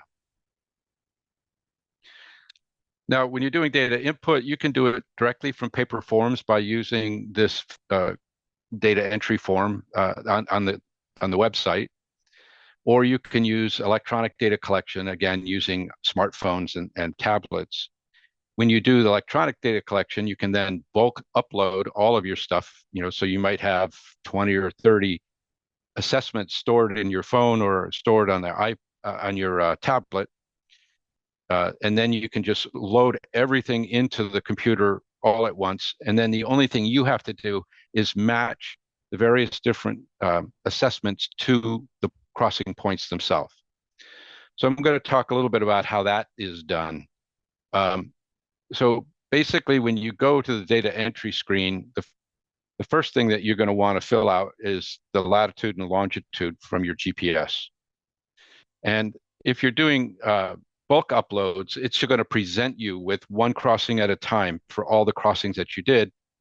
And then when you click the View Map button, so you enter your data here, you click that button, it's going to pull up a map viewer, and it's going to show a red star at the location where your GPS coordinates are. And so often the GPS units have errors, so they're not going to always hit directly on a stream or directly on a road or on the intersection between a stream and a road. So in this case, you see two black dots. These represent two crossings, and presumably this red star belongs on one or the other of these black dots. So what you're going to do is just use your cursor, click on the red star, and drag it to the appropriate spot. So once you click on it, you'll get this little X marks the spot emblem, and then you can, it's not working. Oh, here you go. Drag that X directly over the dot that you want those data to be associated with. Then when you release your cursor, it's going to pop up a little window that says, you successfully selected a crossing code. If you're happy with your choice, click OK. That'll close the map and return you to the data entry form. And then you can fill out all the rest of the data. Or if you're doing a bulk upload from your iPad, you'll be able to just move on to the next crossing, and you'll locate that one, and then the next crossing and locate that one. So you're essentially picking the appropriate crossing for the data, and then it's going to put the XY code into the data form and then accept all the other entries that you had already made. All right, so then you just click OK, and you can go ahead and finish your data entry or move on to your next record. However, in this case, the example that I'm using shows that there are crossings on Christian Lane of the Great Swamp Brook, but there's also another crossing up here where there's basically an old farm road, and there's a culvert right there. And so this crossing was not mapped, so it doesn't have a dot. So because it's not on the roads line work that we use to pre-identify crossings and to assign XY codes, you now have to create a new crossing at that location in order to associate your data with that point. So maybe the red star that's in the parking lot is really meant for over here. So there's where we want it to go. All we have to do is now grab the red star and drag it over to where it belongs. And once you have the X right over where the culvert is, you can release the cursor on your mouse, and then you'll get a pop-up window that says, if you were trying to drop your red star onto a crossing, either a black or a green marker, you did not get close enough to the center of the crossing, please click cancel, zoom in, try again. So basically, if you were shooting for one of the dots and you missed, you get that paragraph. But if you keep reading in this window, it says, if you want to add a new XY code to our database at the location of your red star, click OK. And then that closes the map and returns you to the data entry form. And then the database will create the XY code that's needed for that crossing so that it will line up with streams and roads in the future. So the other thing that happens when you enter data into the database is it gets scored. And so for the Culvert Condition Assessment, it gets scored in two ways. One is through those performance problems at the bottom of the form, where any of these problems will get flagged, and therefore, when somebody goes into the database, they can look for flags, and they can then find those performance problems. There's also a condition score that gets calculated from the checklist, and it's a score ranges from 0 to 1, where 1.0 means it's in good condition or adequate, and a 0 means that somebody should get out there right away and take a look at it. That's generally going to be critically bad. And the way that score is calculated is that first, for each culvert, so if you have 3 culverts at a crossing, each culvert will get a score for 3 variables. So it's got a V1, V2, and V3 for variable 1, variable 2, and variable 3. And I'll show you how those scores are how we come by those scores. And then basically, whichever is the lowest score of those three is what's assigned for the culvert as a whole or the crossing as a whole. So the crossing score will range from 0, most critical, to 1 for good. Plus, if any section is marked unknown, like if you pick unknown because you can't see it, then we will add a separate tag to the score that says not fully assessed, which is just a way of making sure that anybody that's evaluating the data in the database knows that this is a structure that may look okay, but it may not have been fully assessed, and so it might not be okay. So don't be complacent about it.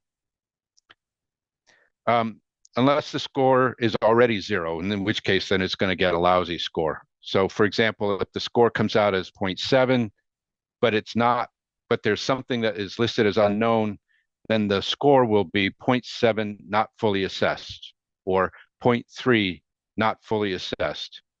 But if it's a 0, it's just going to be a 0, because even if you assess that other thing, it's still going to be 0 because you've already got a critical scoring from either V1, V2, or V3. And then for multiple culvert crossings, the overall condition score for the crossing is the lowest score among the culverts that make up the crossing. So the idea here is if one culvert fails, then the whole crossing is likely to fail. So whichever is the most impaired culvert, that's the score that's going to be attributed to the crossing as a whole. So for V3, wait a minute. No, these are in wrong order. All right, V1, structural deficiency score. As you can see, this is like the first time I've done a full training for the condition, so I apologize for the screw ups every here and there. You're my guinea pigs as I try to get everything put together. So basically, variable 1 is for highly critical situations where all it takes is any one of these conditions to be in the critical, and you're going to be scored as a 0 automatically. So variables are marked critical for cross-sectional deformation, structural integrity of the barrel, for footings, or for level of blockage. So any of those things that are marked as critical, and the score is going to be 0. And again, you don't have to calculate the score. The database does that automatically. And basically, it only needs to be a problem at the inlet or the outlet or both. It doesn't need to be both, but it has to be one or the other of these and go critical, and then the whole crossing goes critical. And then here's V2. V2 is where you need 3 or more to get a score of 0, any 2 of the following, and you get a score of 1, and any one of the following, and you get a score of 0.2. I mean, 0.1 and 0.2. And again, this is stuff that's happening in the database. You don't need to do any of this stuff. It's just a way of understanding how did we get the score that we got for that structure. This will tell you the story. And then the misplaced slide here is the V3, and that's for when you have variables that are marked as poor.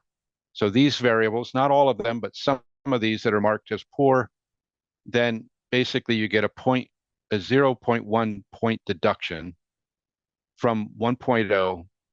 Eventually, the minimum score you can end up with is 0.3. So however many of these things count, you just add them all up and then subtract that from 1.0, and that's how the score is calculated. And if it's at the inlet or the outlet, or if it's at both, it still just counts once for each of these different categories. All right, that's scoring. Now I'm just going to show a little bit more about the database. So when you go to enter data, you basically you'll be here where it's in the search crossing section. If you want to enter data, you can see add new record is here. So you have to sign in first, and then that option becomes available to you. If you're a coordinator, you'll start to see these other options here, add and edit observers. Observers can add and edit themselves. Coordinator is here, and then tools for the coordinator is up here. So you have to make sure that when you're adding records, you're adding it to the right database. So this is the aquatic passability section right there. So if you scroll down within this window, you'll eventually come to Culvert Condition Assessment. You click on that and you'll be able to enter your data into that portion of the database.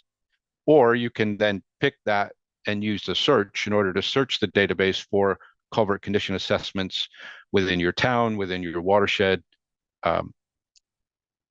like that. All right, so then there's mapping support where if you want to see the data, you can then search. Again, you can search by state and then by town or county or watershed. You can search by whoever collected the data, the lead observer or the coordinator. You can search specifically for crossing codes or for a specific survey ID. When you press this button, you can map it.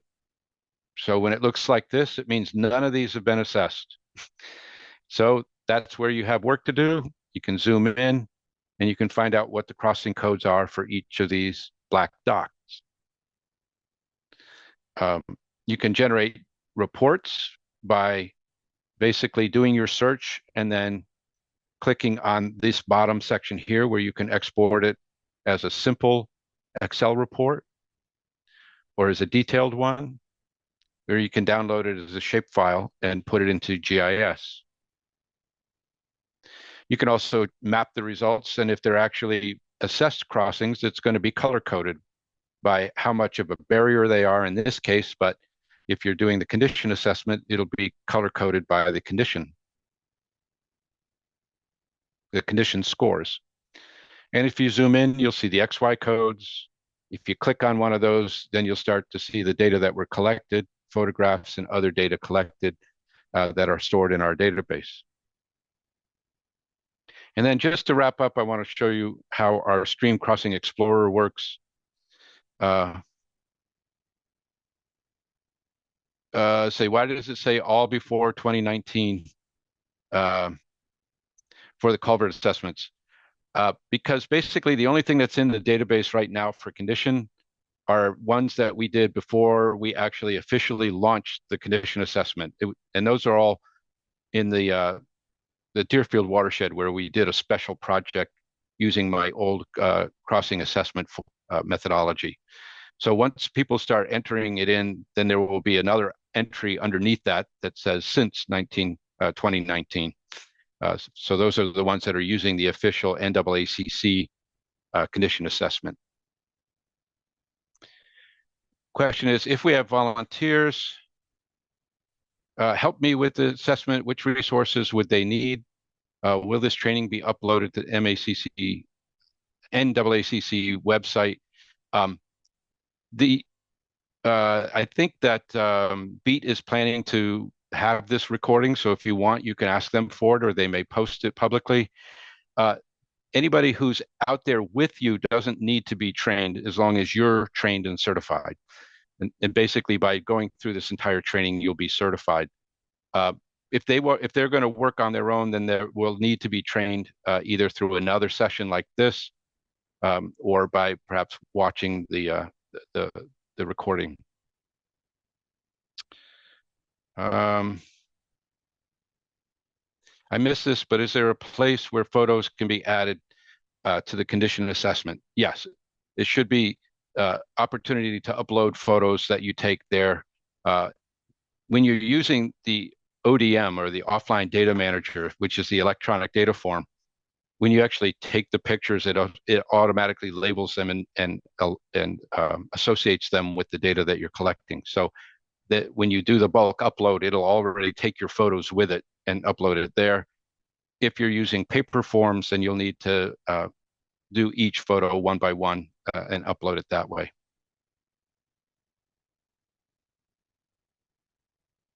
Yes, this training is for observer status. There's a relatively brief training module that's on that you would get access to once you're a lead observer, that you could take and become an L1 coordinator through that training module. You can do it all online. Yeah, so additional volunteers are observers but not certified. Yes, that's one way to put it. That's why we call certified people lead observers, because it's acceptable for them to bring people along to help out who have not been fully trained. As long as they're supervising it and they're responsible for the quality of the data that are collected. The lead observer, that is. Any protocol on what photos to take? Well, for our other protocols, we want, upstream photo, downstream photo, photo of the inlet, photo of the outlet. In this case, it'd probably be good to get photos of the inlet and the outlet, and then any problems that you can record. The main thing is to record any structural deficiencies or problems.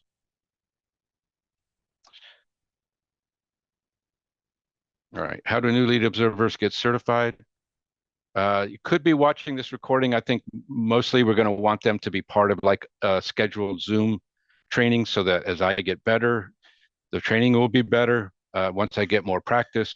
And I will continue to get photographs, of problems and get better documentation for the things that are on the data form.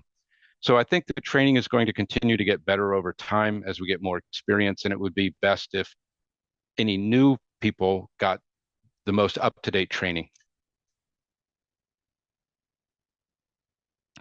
See, are there any examples of assessment successfully resulting in an improved or replaced culvert?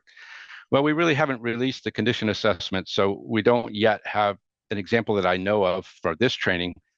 But sometimes when people are out doing the aquatic passage and they see something and they tell the DPW chief, it could very well have led to something to either shore it up in the short term or replace it over the long term. I know there was one structure that was collapsed on the Mass Pike. I don't believe it was discovered through one of our assessments, but it's a kind of a situation where they immediately took action to get out there and fix it because it was a safety hazard. Have you seen culvert replacements successfully be lumped into dam removals? I don't know of them, but it doesn't mean it didn't happen. There are a lot of people doing these assessments across 13 states. But what I have heard is that with all this infrastructure money out there, sometimes it's hard to get funding just for a single culvert replacement. And sometimes bundling it in with a dam removal or with multiple culvert replacements, you can get the funding. Actually, the problem is less getting the funding as it is getting a contractor to do the work. There's so much work going on infrastructure improvement that contractors are busy, and they're not going to do the little jobs. They want to do big jobs. And so bundling up multiple replacements together is one strategy for trying to make sure you can get a contractor out there doing the work. All right, let's see. Will there be another training, or is there a recording for the stream connectivity assessment? No, that one would be likewise for the aquatic connectivity, there's actually 3 parts to the training. You do like a 2-hour training like this, then there's a half to full day field training, and then they need to actually shadow a certified lead observer for 20 assessments in order to get certified. So it's a lot more work to get certified for the aquatic and the terrestrial passability assessments, because there's a lot more judgment calls, and we put a lot more stock in it, whereas the condition assessment is considered to be a rapid assessment by lay people. So we're trying to get a rough idea. We're trying not to put any obstacles in the way of DPWs using the form or other people using the form, to try to get information about any structural deficiencies that are out there. All right, now I'm going to move on and try to do this Stream Crossing Explorer thing. So this tool here, you can activate by checking the little box here that's in blue. And then once you've done your search, you'll map with the SCE, or Stream Crossing Explorer. It brings up a panel where you can choose the attributes that you want to look at. And so there's all things about ecological disruption, stream characteristics, risk of failure, terrestrial passability. These data come from different sources. All of these come from the NAACC database. The structural risk is based on the Culvert Condition Assessment. These are based on an analysis called critical linkages that we do here at UMass. We have data that comes from the Nature Conservancy that gives us a sense of the restoration potential for anadromous fish or migratory fish like salmon and shad and alewives and things like that. These data here on trout habitat suitability, stream temperature, and stream temperature resistance comes from the U.S. Geological Survey from their EcoSheds web environment. And then there are other risk of failure modules that are done in other states that can also be uploaded and included in this tool. So just to demonstrate it in the Deerfield watershed, is the only watershed where we have culvert condition assessments done. So in this case, you're seeing all of the different culverts and bridges in the watershed. They're color-coded by their ecological restoration potential. So here are the attributes that I chose to look at. So we're looking at the impassability of the structure, connectivity restoration potential, stream temperature resistance, which is how much the temperature of the stream is independent from air temperature, so that as global warming continues to warm our temperatures, these streams with high resistance are going to stay colder longer. And then structural risk of failure that comes directly from the crossing condition assessment.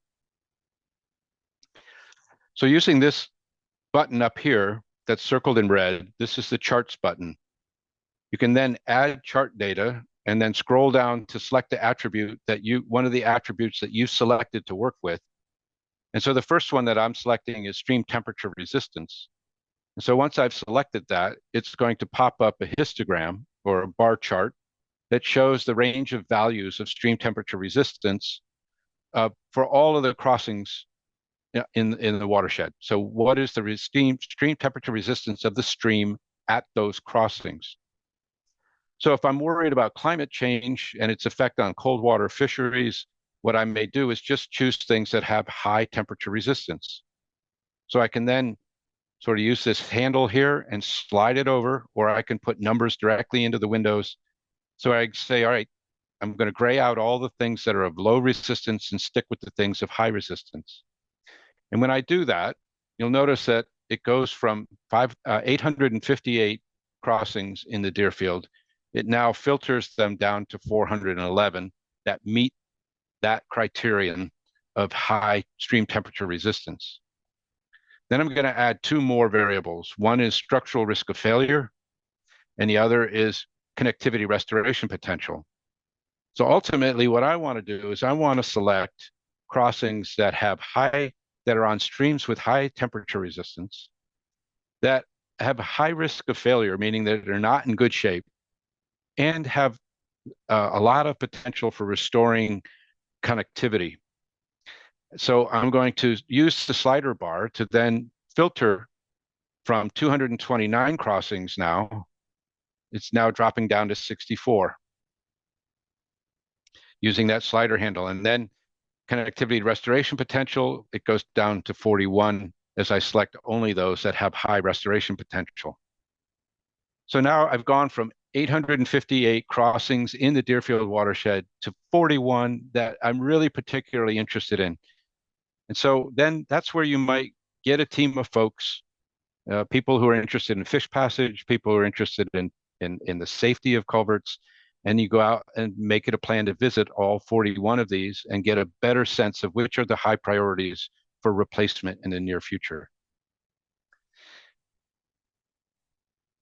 So you can click on any of these dots and you'll see what the score is for these things. So it's got a 0.81 for connectivity restoration potential, a 0.8 for risk of failure, meaning that it's got a high risk of failure, and stream temperature resistance was 0.49.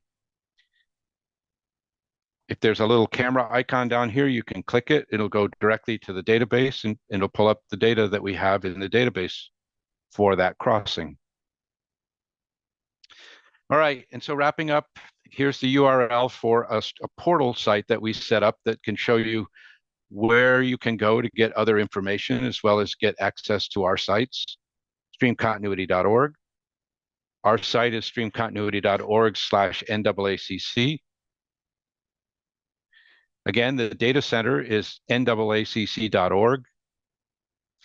And in the process of doing this, if issues come up and you have questions, first you would go to your local coordinator, your L1 coordinator, and then if they can't answer the question, it can come to either Bob or me by using this email address of contact@naacc.org. By using that address, if it's an issue that Bob should address, he'll see it and he'll answer it. If it's one that I should address, then I'll be the one that answers it. But this way you don't need to know who to direct your question to. You can just put it in as contact@naacc.org. And this has been supported by a lot of people over the years, and this is an incomplete montage of logos of those who've been involved and those who've financially supported our work. Thank you for your attention and for your patience as I try to get this training module up and running. Hopefully I'll be a little less error prone for the next time I do it. All right, any last questions? So there's lots of things coming in. Thank you so much, Scott. I think there was one question. When we're putting in the culvert condition data, will that automatically go to the Explorer so that we can use it that way? Yep, it will.